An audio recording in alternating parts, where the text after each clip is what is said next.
여러분 안녕하십니까? 박지훈의 땅 역사 시간입니다. 오늘은 400년 전으로 가보겠습니다. 임진왜란 때입니다. 선조 이야기입니다.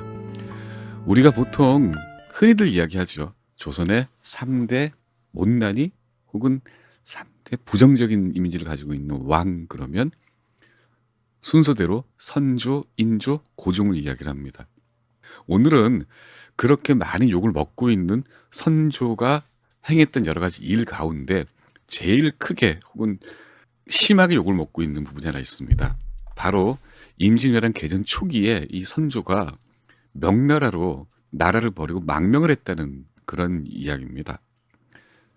그리고 그 망명이 결국에는 서해 유성룡이라는 명재상에 의해서 좌절되고 결국 나라를 지키는데 국왕으로서 일을 하기 시작했다라는 게 우리들이 알고 있는 통설입니다.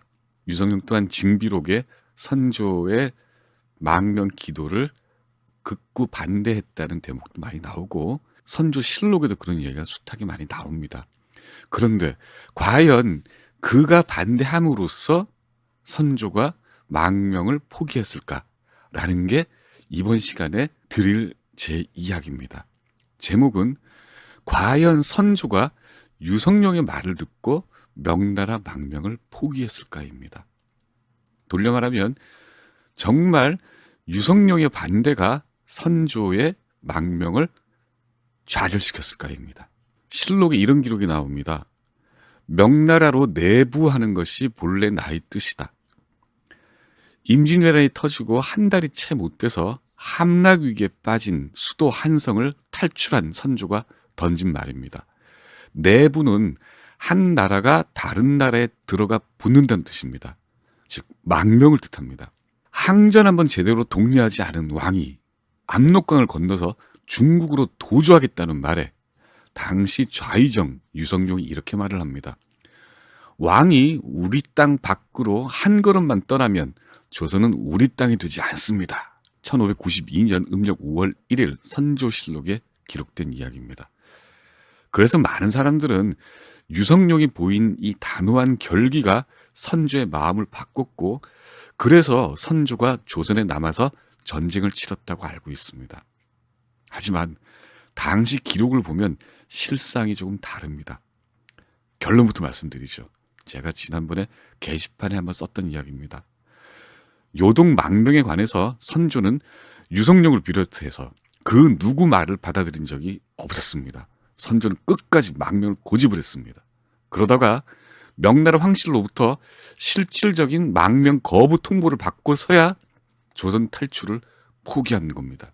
저를 포함해서 우리가 몰랐던 조금 더 비겁했던 지도자 선조 이야기를 들어보십시오. 14대 조선 국왕입니다. 선조는 인복이 참 많았습니다. 우리가 아는 유명한 이름들이 이 선조 시대 다 나옵니다. 이황, 이이, 유성룡, 이원익, 이항복, 이덕형, 이산해, 정철, 윤두수, 이순신, 권율, 정탁 이런 쟁쟁한 문무 관료들이 선조를 보절했죠. 그런데 인복은 많았지만 인덕은 부족했습니다. 1592년에 임진왜란이 터집니다. 중국으로 망명하겠다면서 우중에, 야중에 수도 한성을 탈출한 지도자가 선조였고 그 지도자에게 한성 백성은 경복궁을 불태워서 분노를 폭발시킵니다. 시작은 일본군이 동래 상륙하고 8일이 지난 4월 21일입니다. 그때 조정에서 이일이라는 무관을 경상순변사로 파견을 합니다. 이일이 문경에 도착해서 조정에 급전을 달립니다. 한자로 18글자입니다. 금일지적 유사신병 무인감당 신즉 유사이이라. 오늘 적은 신이 내린 병사와 같아서 감당할 자가 없나이다. 신은 오직 죽을 따름입니다. 조선 정부는 전율했죠. 선조는 즉시 여행용 미투리 집신을 구해놓고 말들을 대기시키라고 명을 합니다. 그리고 그 다음날 함경도에서 용맹을 떨친 무관 신립을 충주로 내려보냅니다. 신립은 전략 요충지인 문경세제를 비워버리는 한심한 계책을 썼다가 고니시 육기나가 부대에게 세제 넘어 달천평야에서 괴멸됩니다. 선조는 그때 이미 궁궐에 들어와 있던 광해군은 물론 궐 밖에 살던 자기 식구들을 모두 불러들입니다. 경복궁에는 그래서 선조와 그 비와 후궁 5명, 아들 7명, 딸 2명, 며느리 5명, 사위 1명 이렇게 해서 도합 22명과 2형 이렇게 왕실 사람들이 집합해 있었습니다. 여차하면 떠날 준비를 하고 있었던 거죠. 자기 식구들 다 불러 모아놨던 겁니다. 4월 27일입니다. 죽을 따름이라고 했던 이 일이 상주 전투에서 대패합니다. 이 일은 기록에 따르면 말을 버리고 옷을 벗어던지고 머리를 풀어헤치고 알몸으로 위장을 하고 달아나서 조정에 패전 보고서를 올립니다. 신립의 패전 소식도 전해집니다. 그날 요동 망명이 처음으로 어전회의 안건으로 상정이 됩니다. 이 안건을 상정한 사람이 다름이 아니라 선조 본인입니다. 선조가 이렇게 얘기하죠. 만약에 외놈들이 계속 기세를 몰아온다면 나는 요동으로 건너가서 천자에게 간절히 요청하려고 한다. 상국이 어찌 애처롭게 여겨주지 않겠는가? 라고 그 회의석상에서 신하들한테 얘기합니다. 그랬더니 유성룡이 이렇게 이야기합니다. 한 번 다른 나라로 건너가면 곧 나라 잃은 옛 임금 기공처럼 되고 맙니다. 그런데 이건 선조가 원했던 말이 아니었습니다. 영의정 이사내가 딱 듣고 싶었던 말을 해줍니다. 제가 천문에 밝은데 천문을 보니 천자가 요동을 건너가면 반드시 내부를 허락해 줄 것입니다. 이 말을 듣자마자 선조가 말을 잇습니다. 중국은 땅이 넓다.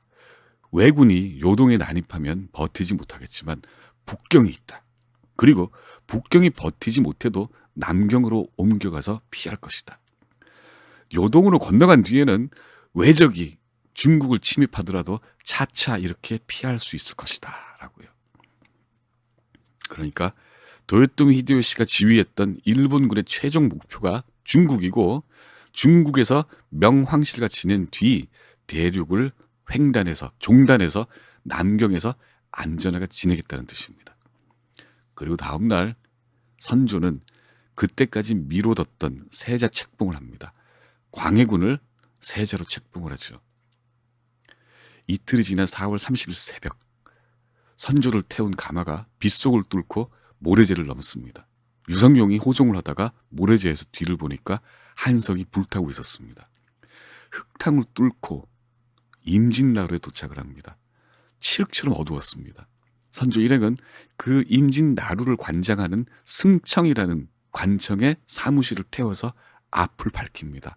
강 건너 임진강 건너 동파관이라는 숙소에 도착을 하죠. 여기서 하나 알아야 할 게 있습니다. 율곡 이이가 임진왜란이 터지리라고 예견하고 화석정에 기름을 매겨놨다. 그래서 그 화석정을 불태워서 길을 밝혔다라는 이야기는 근거 없는 허구입니다. 실록 기록에는 바로 이 나루터를 관리하는 승청을 태웠다라고 기록이 되어 있습니다. 그리고 5월 1일 동파관을 출발해서 북쪽으로 합니다. 개성을 향하는데 향하기 전에 선조가 아침상을 들면서 이사내와 유성룡을 부릅니다. 이렇게 묻지요. 내가 이제 어디로 가야 하겠는가? 좌의정 유성룡이 말합니다. 나라를 잃은 임금의 고사를 인용한 발언보다 더 강경했습니다. 왕께서 우리 땅 밖으로 한 걸음만 떠나면 조선은 우리 땅이 되지 않나이다. 그러니 불가합니다. 선조가 뜸도 들이지 않고 바로 이야기합니다. 내부하겠다. 명나라로 망명했던 것이 본래 나의 뜻이다. 나의 본심이다라고 유성룡이 거듭 안 된다고 얘기를 합니다. 그런데 영의정 이사내는 아무 말도 하지 못했습니다. 도승지 이항복이 이렇게 얘기합니다. 타협안을 제시를 하죠. 일단 의주로 간 뒤 위급하면 압록강 건너 요동으로 갈 수 있다 라고 얘기합니다. 회의가 끝나고 나서 이 도승지 이양복은 좌의정 유성룡으로부터 심한 질책을 받습니다. 자, 그렇게 선조 일행이 개성으로 떠납니다. 왕실 사람들은 동파관과 개성 중간에 있는 널문리, 판문에서 끼니를 때웠습니다. 나머지 사람들은 이틀째 굶었죠. 황해도 장단에 이르서 비로소 황해도 성에서 온 호위병 보침에서 현미 두어 마리를 찾아냈습니다. 백관, 관료들이 그제서 배를 채웁니다. 이 꼴을 보고 있던 경기도에서 따라왔던 병졸과 하국 관리들이 달아나고 없어져 버렸습니다. 그리고 개성에 도착해서 모두가 잠이 들었는데 호위병 가운데 가위에 눌려서 헛소리를 지는 사람이 있는가 하면 그 헛소리에 놀라서 치고 받고 싸우는 소리도 크게 들렸습니다. 또 궁녀 가운데에는 목을 칼로 찔러서 자살하는 사람도 나왔습니다. 사람들이 약간 정신이 돌아버린 겁니다. 그 사이에 한성을 점령했던 일본군이 종묘를 불태워버립니다. 일본군에 붙잡혀서 길잡이 노릇을 하는 무례배도 굉장히 많이 나왔다고 합니다. 5월 7일입니다. 피란을 거듭하던 선조 일행이 평양에 도착을 합니다. 임진왜란이 개전하기 직전에 성절사라는 사신을 명으로 파견을 하기로 결정을 합니다. 성절사는 명황제 생일을 맞아서 보내는 사신입니다. 유몽정이라는 사람이 선정이 됐는데 출발을 지체하고 있다가 뒤늦게 출발을 하죠. 이 사람을 선조가 평양에서 만납니다. 유몽인에게 이렇게 명을 합니다. 북경에 도착하면 먼저 내가 망명하겠다는 뜻을 꼭 전해달라. 망명 계획이 여전히 유효했던 겁니다. 유몽정은 일단 전황 보고부터 하겠다라고 답을 하고 북경으로 떠납니다. 어물쩍 넘어간 거죠. 6월 7일 선조가 평양 성문에 나갑니다. 죽음으로 나라를 지키겠다고 선언을 합니다. 그리고 다음날 일본군이 황해도를 휩쓸고 대동강변에 도착해서 군영을 설치합니다. 이틀 뒤 6월 10날 왕비가 함흥으로 가기 위해서 채비를 합니다. 평양 주민들이 난을 일으킵니다. 호조판서 홍여순이라는 사람도 이 난민들한테 몽둥이를 두드려 맞습니다. 칼과 창을 든 주민들이 거리마다 서서 고함을 질러댔습니다. 못 떠나게 하라는 겁니다. 왜 우리를 두고 너희들만 편안한 곳을 떠나겠냐 이런 얘기죠. 그럼에도 불구하고 다음 날 6월 11일 선조는 영변으로 더 북상하러 길을 떠나버립니다. 6월 13일 영변에 도착을 합니다. 선조가 회의를 소집하죠. 그리고 이렇게 얘기합니다. 일찌감치 요동으로 가지 않아서 이 지경이 되었다. 그랬더니 대신들이 요동은 인심이 몹시 험합니다 라면서 우회적으로 만류를 하죠. 그랬더니 선조가 다시 이렇게 말합니다. 그렇다면 갈 곳을 말하라. 천자의 나라에서 죽는 것은 괜찮지만 외놈 손에 죽을 수는 없다라고요. 그래도 반대 의견이 다수였습니다. 그랬더니 선조가 또 다른 계획을 내놨습니다. 그렇다면 세자를 여기에 놔두고 이 땅에 놔두고 나만 가면 되지 않겠는가? 말인즉슨 광해군에게 국내 문제, 전쟁 처리 문제를 맡기고 자기는 망명하겠다는 그런 뜻입니다. 그리고 이렇게 거듭 말합니다. 외놈 손에 죽느니 어버이 나라에 가서 죽겠노라. 최흥원이라는 대신이 이렇게 얘기합니다. 요동에 가더라도 안 받아줄 수가 있습니다. 그랬더니 선조가 이렇게 답을 합니다.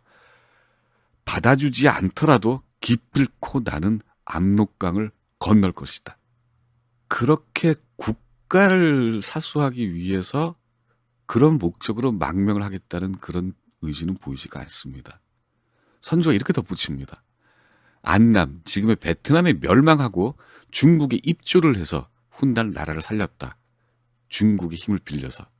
나 또한 내가 망명을 해서 나라를 살리기 위하려고 한다. 라고 해명을 합니다. 그런데 이때까지 해온 행동을 보면 절대 나라를 살리기 위한 목적이 아니라 스스로와 스스로의 가족을 살리기 위함이 목적인 게 뻔히 보이니까 아무도 그 말에 귀를 기울이지 않습니다. 그래서 그날 밤에 이런 일이 벌어집니다. 사관, 실록을 기록하는 사관입니다. 조존세, 김선여, 임취정, 박정현이라는 네 사관이 선조를 밀착 취재하던, 선조가 자식처럼 아끼던 그 사관 4명이 자기네들이 쓰고 한성에서 짊어지고 왔던 사초를 몽땅 불태워버리고 달아나 버렸습니다. 그래서 선조실록은 굉장히 부실합니다. 사초가 없으니까요. 그리고 선조는 다음날 세자 광해군에게 병력 모집하고 민심을 위무하기 위한 분조, 정부를 나누는 겁니다. 광해군을 쫓아가는 대신들에게 국가 경영과 국가 관리를 맡긴 겁니다. 나눌 분자의 조정 조자입니다. 분조를 명하고 망명과 원병을 청하는 자문을 명나라에 보냈습니다. 전시 행정은 세자가 맡고 본인은 결국 요동행을 택한 겁니다. 그리고 선조는 그 길로 의주를 향해 떠났습니다. 광해군이 이끄는 분조는 함경도로 민심을 위무하기 위해서 떠났죠. 광해군이 정말 죽을 고생을 다하면서 병력을 모으고 민심을 위로합니다. 6월 14일입니다. 초기에 유성룡이 선조의 망명을 극구 결사 반대하고 나왔습니다. 당신이 강을 건너는 순간 우리나라는 없어지는 거다라고 정말 결의에 가득 차서 결기에 가득 차서 반대를 하죠. 그래서 결국 요동행이 결정돼 버렸습니다. 선조의 뜻은 더 이상 꺾을 수가 없었습니다.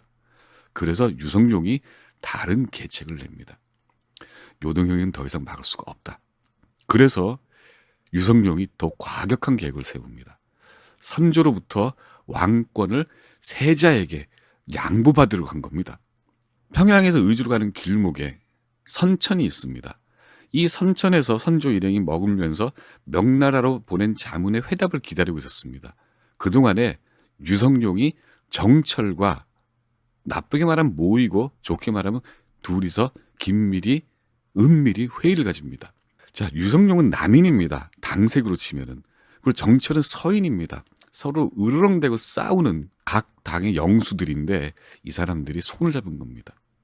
그리고 선조를 아련하자고 청을 합니다. 다른 몇몇 사람들과 함께 그날 밤에 두 사람이 선조를 만나죠. 무슨 할 말이 있는가 하고 선조가 묻습니다.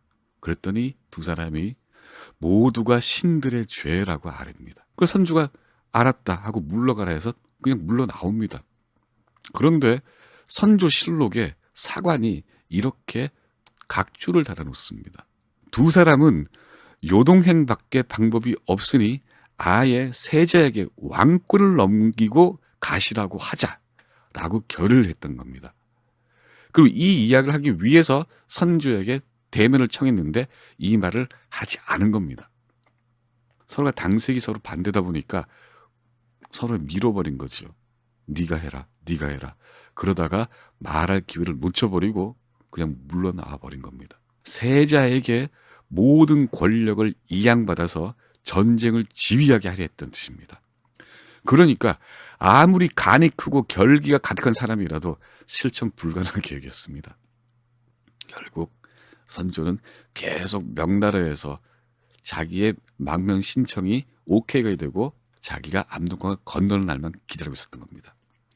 그러다 마침내 6월 26일 명나라에서 소식이 들어옵니다. 공식 답변이 아니라 첩보가 들어옵니다. 실록에 이렇게 기록이 되어 있습니다. 명나라에서 우리나라가 내부를 청한 자문을 본 뒤 우리나라를 관존보의 빈 관하에 거처시키려고 한다는 소식을 듣고는 상이 드디어 의주에 오래 머물 계획을 하였다. 1592년 음력 6월 26일 선조실록의 기록입니다. 선조가 명나라 황실로 보냈던 요청서의 제목은 걸내부 및 원병입니다. 걸내부, 망명을 구걸한다였습니다. 그리고 내용은 이렇습니다. 제가 몸둘 곳이 없어서 식구 몇을 데리고 갈 수 있게 해 주십시오. 애걸한 망명이었습니다. 망명을 애걸하는 내용이었습니다. 그런데 이 요청에 명나라에서는 압록강 건너 100리밖에 안 되는 북쪽 여진족 지역에 그나마 폐기된 관하 건물에 선조를 수용하겠다고 답을 한 겁니다. 실질적으로는 거부였습니다. 그리고 오지 말라는 말이었습니다. 선조가 한성에서 피난 가기 전에 신하들에게 어전위에서 한 말이 있습니다. 기억나십니까? 북경이 무너지면 남경까지 가겠다라고 했죠. 화려하진 않더라도 안전하고 안락한 망명생활을 기대를 했었는데 북경은커녕 요동을 벗어나지도 못하고 압록강에서 백리도 못 가는 관전보라는 여진족이 활기를 치고 있는 그 지역에 텅 빈 무너진 관가 건물에 수용하겠다는 말. 선조는 자존심이 상했는지 망명을 단념하고 맙니다. 형식은 선조가 조선에 잔류하겠다고 한 자발적인 결정이지만 실질적으로는 거부당했던 겁니다. 우리가 늘 알고 있는 것처럼 유성룡이 결의에 찬 반대에 의해서 선조가 망명의 뜻을 접었다라는 이야기와 상당히 차이가 있죠.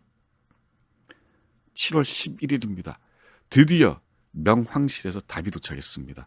첩보 그대로였습니다. 원하면 100명까지 관전부에 수용함. 구원병은 보내준다.